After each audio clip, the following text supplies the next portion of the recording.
have a feeling this will be the best show ever. It's goddamn right. And welcome to Overtime, brought to you by KingsCast at www.kingscast.net. I'm Keith Korneluk. And I'm Chris Kalazewski. Chris is back from Staples Center. I stayed home because I'm mad as hell and I'm not going to take it anymore. That's right, Kings fans. We are back, unfortunately, for you guys. But here to talk about the quick summary of the road trip, talk about the Phoenix game, talk about the game that took place tonight against the Flames, give our results from our survey on Facebook, and also give you a contest/drawing update. And talk about the Rick Nash possibility of a trade. So here we go, episode 144, entitled Rick Nash Will Not Be Our Savior.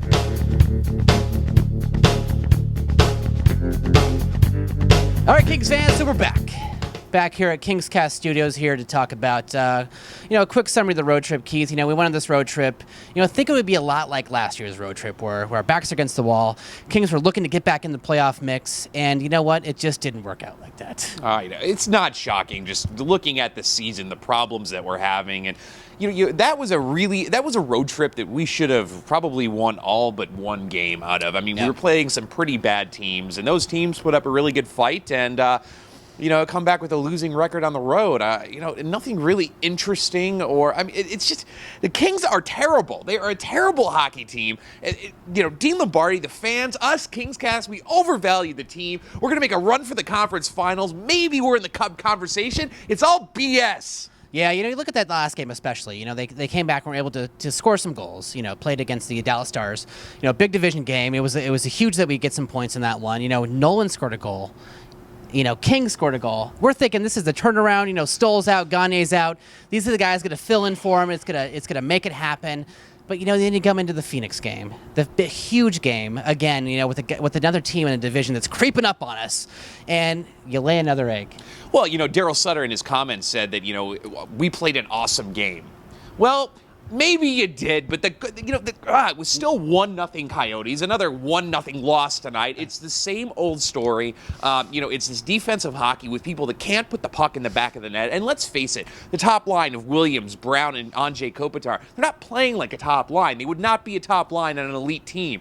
They just can't pull it together. And you know what? I thought, maybe it was a locker room. It's not a locker room issue. It can't. There's so much damn character in that room to start with. It makes me angry. Yeah, obviously, I think he meant by good game that it was entertaining for the fans, because that's all it was. It was 6 fights, I think, in the first period. My favorite part of that, though, was Mike Richards taking on Hansel. Yes. The guy is a foot taller than him, but you got to love the guy. Mike Richards, we haven't really been talking about him that much because obviously offensively he hasn't been there, but the guy took on one of the biggest guys on the Coyotes, and yeah, he just was grasping for hope on that one. He wasn't really throwing too many punches, but he's out there trying to fight and trying to make something happen, but another 1-0 loss, god damn it.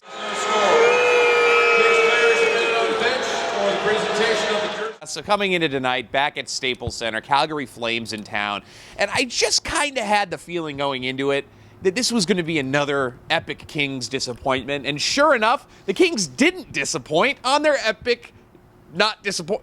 They lost 1-0. It was terrible. Yeah, it was awful. They had lots of chances, obviously, again, dominating shots-wise, but they just can't get the puck in the net. And like you said, I don't know if it's mental, I don't know if it's a chemistry thing. I don't know what it is with this team, how they can't score. Lots of close chances. Mike Richards had a great opportunity, but shot it directly into Kiprusoff's glove. So I don't even know what to say about this team anymore. It's so frustrating. Boo Birds were out there at Staples Center, of course, tonight. Their home record is dreadful. And that was one of the things about it on the road trip. It was like, okay, they did okay. They at least got some points on the road trip. They're going to come home and, clean it up. No, they didn't. They suck. They do. Home away, they just blow. And that's one of the disappointing things about having season tickets, as we have now for 6+ years or whatever, is you come into Staples Center now expecting a loss. And 9 times out of 10, you get one. Or it's, late at night in overtime, or, well, we're not even good in the shootouts anymore. It's really rough being a Kings fan, but thank God they're raising our prices on season tickets next year. No, definitely. I'm so excited that they're doing that because, they're a team that's on the rise. They're going to probably win the Cup next year. Or this year, I think according to the Kings, if you call your ticket rep, he'll probably say they're contenders. Really? I'm going to call mine tomorrow then. I think we should call. Let's get them on the phone right now. Adam Cheever, we're going to talk, buddy. Yeah, it's super disappointing. I don't expect anything right now, and it's just, I think I heard tonight that this is the fourth time in team history that they've been shut out twice in a row. I mean, that's awful. 2-1-0 games in a row. You know what, Chris, I'll tell you what, everybody's talking about the trade deadline, of course, coming up in just a short period of time now, and everybody's saying our biggest piece is Jonathan Bernier, our backup goaltender. While that might be true, if I were Jonathan Quick and I'm looking at a contract extension, do I want to do it with a team that can only score one goal, that I have to stand on my head and play like Patrick Waugh in his heyday to get a win? I don't know. And, you trade away Bernier, and Quick says, F you guys, I'm going somewhere else. And then you're stuck with Zakhoff, Jones, and Berube. It ain't pretty. No, we're getting back to back to the early days, back when they were just awful, back when we first got season tickets. Quick, I mean, he's obviously the MVP of the team. Again, his record does not represent like how good he is as a goaltender. Again, had some huge saves tonight, but again, we're faced with this problem where they just can't score goals, and I just don't understand it. Sucks.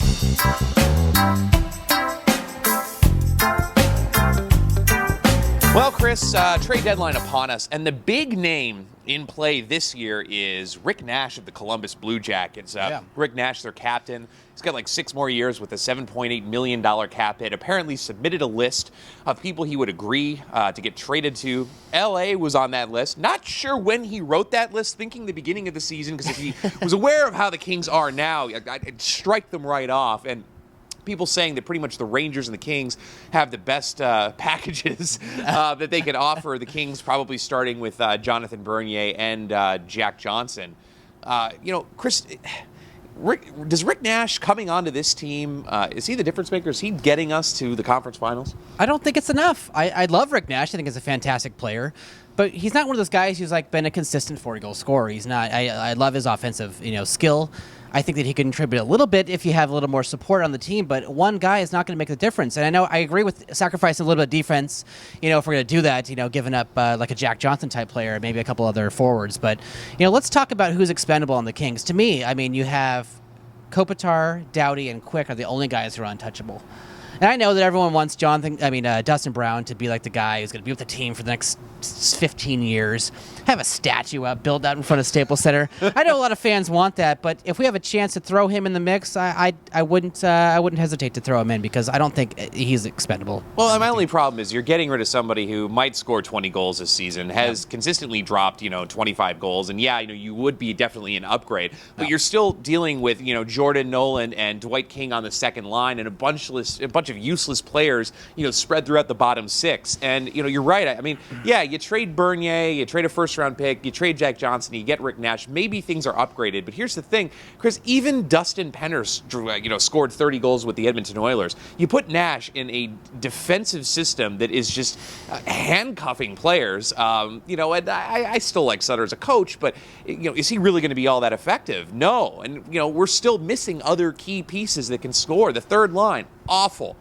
Fourth line, I mean, please. I don't even know why Sutter continues to play them. Well, and Trent Hunter, my pick for MVP of the team, was put on waivers. And assigned to Manchester. And surprisingly not picked up on waivers. I know, if you're going to be an offensive juggernaut like a Trent Hunter, you do expect him to definitely get picked up. But, surprisingly not. Well, you know what? It's actually going to be a huge pickup for the Manchester Monarchs, Chris. Yeah. Because they really got no one anymore.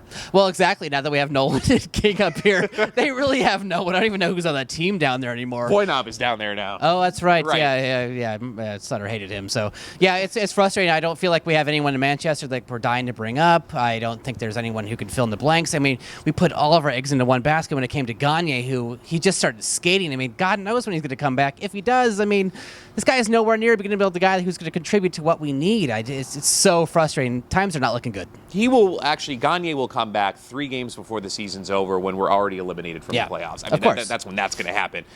But, you look at a guy like Arute, you really need 2 more guys, a Nash and someone else. And then even when you look at our cap structure, we got a lot of expensive players on our payroll. You add a guy like Rick Nash, it becomes suddenly very hard to re-sign a guy like Jonathan Quick. You still got to, sign Willie Mitchell, which I think we got to do. Yeah. I don't know if I want Lyndon Vey on the second line next year. I know. It's going to be really tough. Dean Lombardi's put himself in a really hard place. Yeah, it's not looking good for him. I wonder if Wayne Simmons is available. He has 20 goals. Three more than Kopitar. Wayne Simmons has more goals than any Los Angeles King right now. By 3, yeah. And doesn't Braden Shen have like 6 or 7? Yeah. Isn't that more than our bottom 6 combined? I think it is.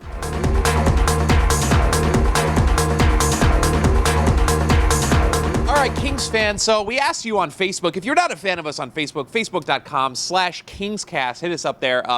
The other night, what one word describes the Los Angeles Kings? Interesting answers. We're going to read a couple of them for you. Disappointing.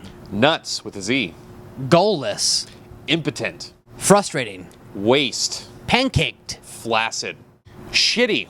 1-0. Embarrassing. Dumb.